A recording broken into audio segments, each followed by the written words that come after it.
Tamara. Even from a human level, you can understand how difficult that was to forgive. Forgiveness can be difficult, but we are asked to pray to God to give us that grace to forgive others.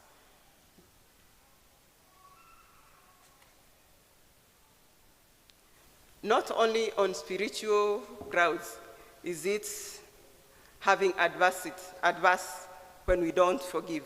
Even on an emotional level, on a physical level, on a relationship level, if we do not forgive, we have adverse effects on our health, mentally, on our physical health, stress and strain, diseases that come from unforgiveness, we know are many.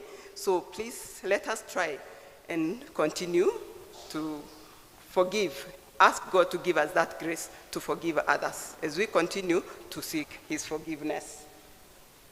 So how should we forgive? I want us to look at our second reading. Luke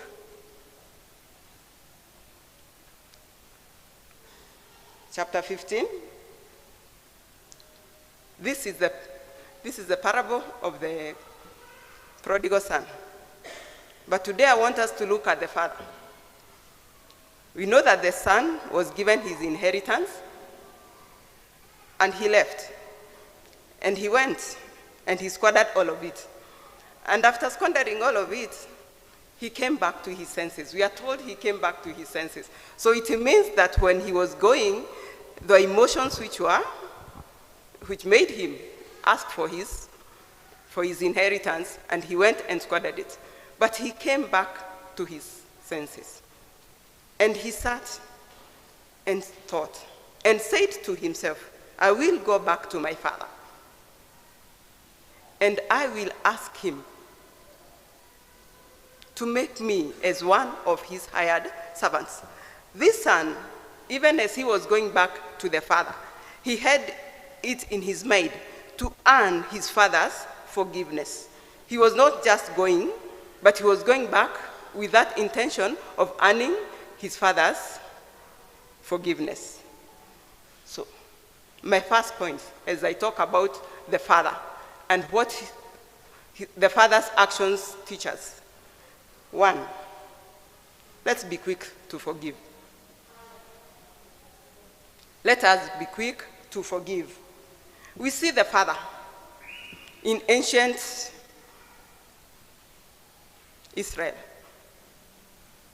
Men didn't just run. Well, it's not just in ancient Israel. Even now, we don't see men running si kama sisi tunaharakisha kukumbatia our friends. But we are seeing this father, a gentleman, someone who has a say in the community. He sees his son. He does not wait for this son to come, but he runs towards the son, with that intention already of forgiving him. He's running towards that son because he has already forgiven him. So what does that teach us? That action of the father teaches us that we should be quick to forgive. Let us, however difficult, because it's not easy, even now, for your son to just come and go away with the money that you have worked so hard for. And then he goes and of course, you'll hear what he has been doing with that money. It cannot be that easy to just forgive. But as a Christian, we are being taught that let us be quick to forgive. Because, why? Truly, because the Lord himself is the one who started forgiveness. And he's the one who seeked us. It's not us. So as a Christian, please let us be quick to forgive. The second lesson that I would like us to learn from the Father is that we should not wait for he who has hurt us to earn our forgiveness. We should not wait. We should be the ones who initiate the forgiveness. Even though he might not reconcile, but in our hearts and in our actions, we should show this person that we are initiating forgiveness. We see the Father. The Son has come with that intention of actually earning his father's forgiveness. In his mind, and even as he comes, he tells the Father, make me as one of your hired servants. That's how he had come. In his mind, he had come with an intention of earning the Father's forgiveness. But what does the Father do? The Father does not take him to the servant quarters.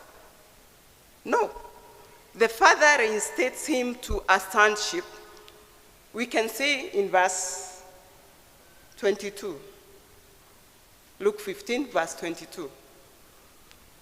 But the Father said to his servants, bring forth the best robe and put it on him, and put a ring on his hand and shoes on his feet. The ring signifies that this is my son. This is a son of my heritage. So he reinstated him without asking him to earn back that. So it teaches us that we should also not wait for those that have hurt us to actually earn our.